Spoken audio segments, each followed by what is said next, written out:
Hello， 各位香港朋友，今日咧幫個香港粉絲咧嚟到珠海呢邊咧揾一套喺關口10分鐘位置嘅樓盤。佢呢邊咧就有個華發商都，同埋有個輕軌十字門站。咁睇下呢個樓盤有咩吸引之處？咦，呢個樓盤入到嚟呢個大堂都幾大氣喎！香港朋友大家好啊！而家睇呢個戶型咧就係十字門細面積嘅兩房。而家咧見到就係佢廚房嘅空間 L 型嘅設計，呢邊仲有個明窗嘅。咁咧全部都係我哋到時交付嘅時候會有嘅。咁仲有咧就係我哋平時會用到嘅父母房。望翻咧就係我哋嘅一個小區，佢嘅園林啦。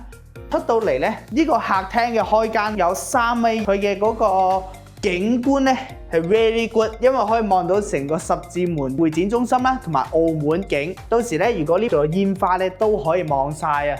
呢邊咧仲做到呢個收納櫃。咁入邊咧仲可以擺個雪櫃嘅，呢度咧就乾濕分離嘅一個客廁。呢間咧就主人房，呢個位可以擺衣櫃。呢邊咧一樣都可以望到咁靚嘅澳門景，同埋呢個十字門嘅會展中心。呢個單位大約咧200個咧就可以搞掂。而家咧發展商咧有3年嘅託管，回報率咧3.5厘，租金有6000。大概呢個單位吸唔吸引咧？可以讓我睇下。華發呢個樓盤咧，租金抵月供咧點樣玩法咧？舉個例子，呢個55平嘅入場價咧係120萬，咁首付咧俾30%，即係大約36萬啦。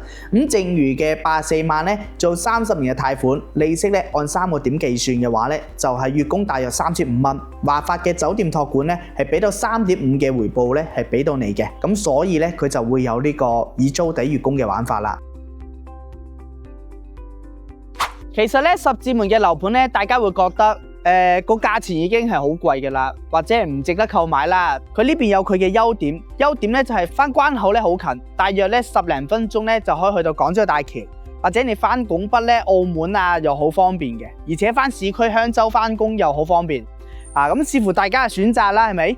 咁呢邊嘅配套咧就完善嘅，好似華發商都就已經係好晒，但係有啲便民嘅嗰啲街市啊，可能未必即刻可以有。但係佢呢邊咧學校都有嘅，好似十字門嘅中小學都有嘅。